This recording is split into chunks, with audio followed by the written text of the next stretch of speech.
और आइए पहली बड़ी खबर की ओर आपको लिए चलते हैं। रूस यूक्रेन युद्ध को रोकने को लेकर अमेरिका और रूस के बीच सऊदी अरब के रियाद में बातचीत के बाद अब राष्ट्रपति डोनाल्ड ट्रंप और राष्ट्रपति व्लादिमीर पुतिन के बीच मुलाकात की तैयारियां तेज हो गई हैं। वहीं शांति वार्ता में यूक्रेन को नजरअंदाज करने के आरोपों के बीच यूक्रेन के राष्ट्रपति जेलेंस्की से मुलाकात के लिए अमेरिका के विशेष दूत कीथ केलॉग कीव पहुंचे हैं। इस सब के बीच युद्ध के बाद रूस यूक्रेन में नाटो या यूरोपीय सैनिकों की किसी भी हालत में तैनाती के लिए रूस तैयार नहीं है।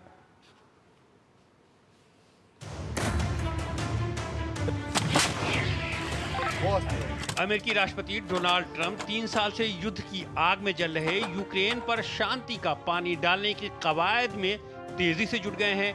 इसी क्रम में मंगलवार को सऊदी अरब में अमेरिका और रूस के बीच पहले दौर की वार्ता को दोनों पक्षों ने सकारात्मक और रचनात्मक बताते हुए इस दिशा में आगे बढ़ने पर सहमति व्यक्त कर दी।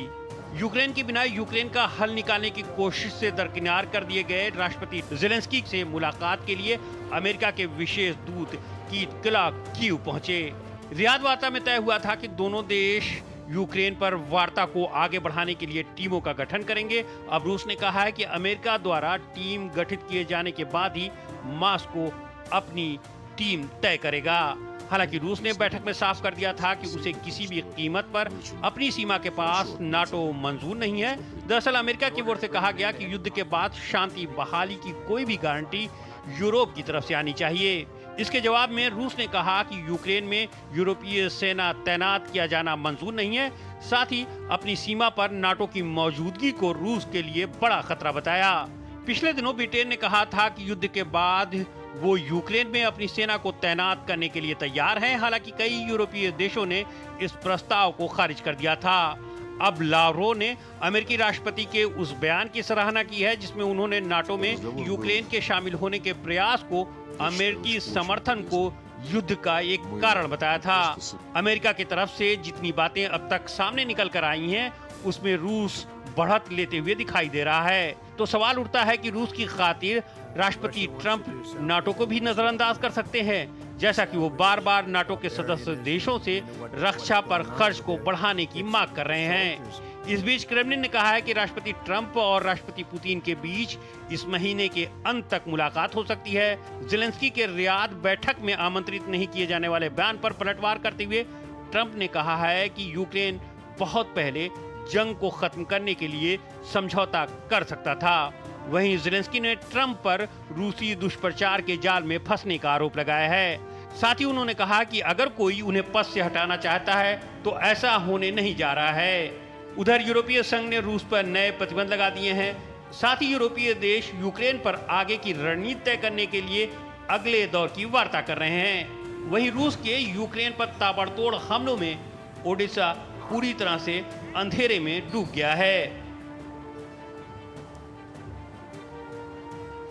और इस खबर पर बात करने के लिए हमारे साथ जुड़ रहे हैं अमृत लुगुन, फॉर्मर सीनियर डिप्लोमेट हैं, विदेशी मामलों के जानकार हैं। अमृत जी, बहुत बहुत स्वागत है आपका हमारे इस कार्यक्रम में।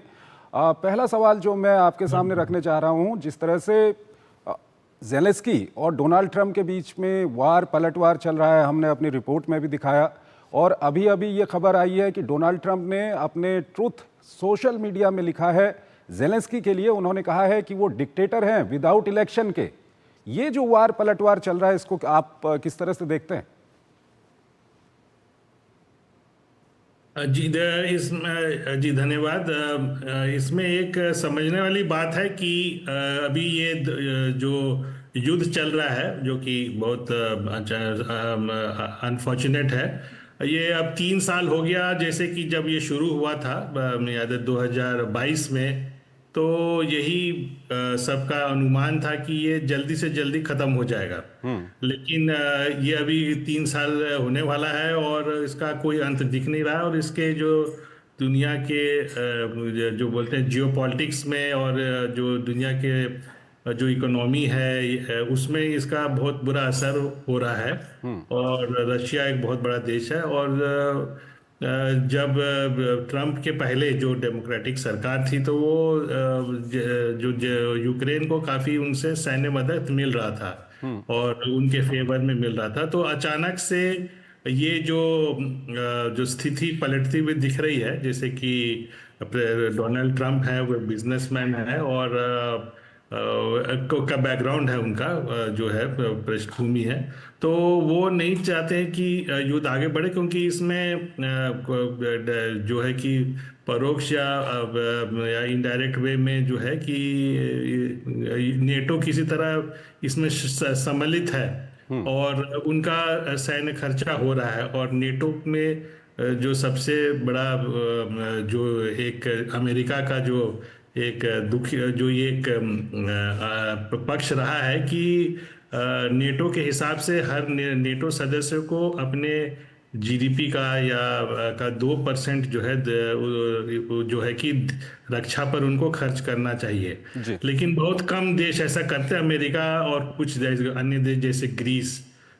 या कुछ हद तक टर्की को छोड़ करके, जो 2% से काफी नीचे हैं। तो एक तरह से नेटो में जो भी खर्चा होता है, अमेरिका का जो उसमें योगदान जो है जो कि काफी ज्यादा होता है। तो एक तो ट्रम्प जो है कि उस जो उनका एक बड़ा पॉलिसी है, जैसे कि यूएस एड में भी जो खर्चे हो रहे थे, जो कि एक तरह से अनुदान के रूप में जाता है यूएस, उसमें वो कटौती कर रहे हैं। वो अपने यहाँ ब्यूरोक्रेसी को घटा रहे हैं कि वो खर्च हो रहा है। तो इस संदर्भ में देखना चाहिए कि ये अमेरिका की जो अर्थव्यवस्था है, जो कि बहुत बड़े घाटे में चल रही है। हालांकि वो उनके जीडीपी बहुत ज़्यादा है, सबसे हाईएस्ट है वर्ल्ड में। तो वो चाहते हैं कि वो घटे, और ये युद्ध जो है उसमें एक तरह से रोड़ा आ रहा है। और वो चाहते हैं कि दूसरे नेटो देश भी खाली यूएसए क्यों उसका खर्चा उठाए, और वो उनके क्षेत्र में यानी कि अमृत जी, जिस तरह के बयान आ रहे हैं उससे ये कहा जा सकता है कि अभी अब रूस का पलड़ा कहीं न कहीं भारी है, और जो अमेरिका कल तक नेटो के साथ और यूक्रेन के साथ खड़ा था, वो अब उतना नेटो और यूक्रेन के साथ नहीं है।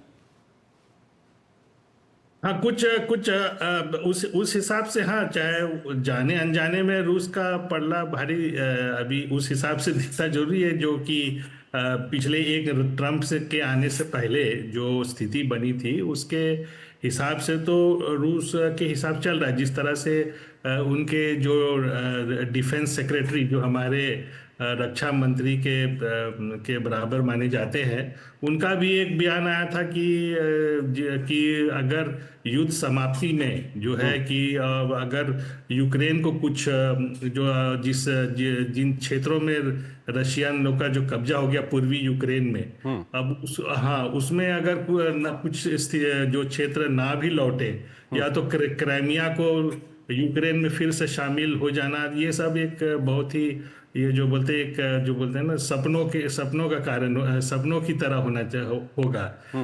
तो यानी कि जिस तरह से अब प्रेसिडेंट ट्रम्प के बयान आ रहे हैं जेलेंस्की को लेकर के, प्रेसिडेंट जेलेंस्की को उन्होंने कहीं ना कहीं डिक्टेटर भी, आज अभी कुछ देर पहले जो उन्होंने सोशल मीडिया पे पोस्ट किया है, उन्होंने लिखा है कि वो विदाउट इलेक्शन के वहाँ पर डिक्टेटर हैं।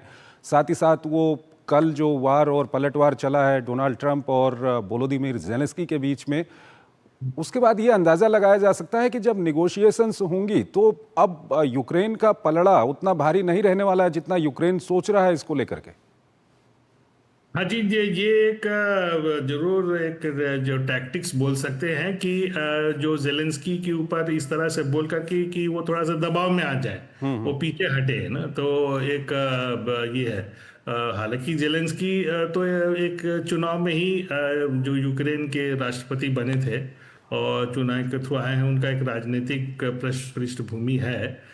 लेकिन जिस तरह से उनको सपोर्ट मिल रहा था, खास करके सैन्य के हिसाब से, ये जो अमेरिका और यूरोपीय देशों से, और जिस तरह से उन्होंने रशियन जो इंटरेस्ट है, जो रशिया के जो इकोनॉमिक इंटरेस्ट है उसके ऊपर जो सैंक्शंस और उनके लोगों पर जो सैंक्शन लगाया था, तो वो उनको अब जेलेंस्की को लगता है कि थोड़ा अब इसमें उनको पीछे हटना पड़ेगा, और उतना सैन्य जो मदद मिल रही थी वो नहीं मिलेगी। तो एज इट इज उनका जो आर्मी है या उनका जो सेना है यूक्रेन का, जो रशिया के के प्रति के अगेंस्ट बहुत कम है, मतलब साइज के हिसाब से या ठीक सैन्य है बल की अमृत जी, वजह से आप तो हमारे साथ बने रहिए। एक और खबर है, उस पर हम आपसे बातचीत करेंगे और यहाँ पर हमको एक छोटा सा ब्रेक लेना है। एक छोटा सा ब्रेक लेते हैं।